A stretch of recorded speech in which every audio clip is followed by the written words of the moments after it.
आज घाँस ल्याउने बेलामा यति धो होला भनेर सोचेकै थिएन।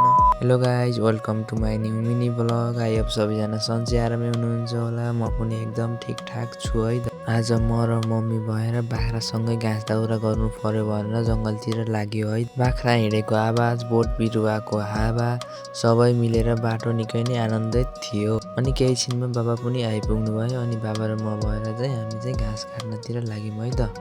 घाँस काट्न चाहिँ अलिकति टाढा जानुपर्ने थियो। अनि ढिलै नगरिकन म चाहिँ रुखमा चढेर घाँस खसाल्नतिर लागेँ है त।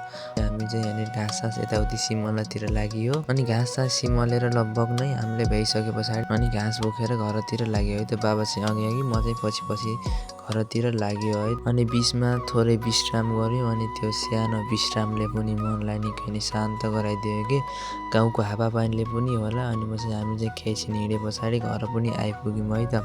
आजको लागि यति। Thank you for watching. See you in the next video. By.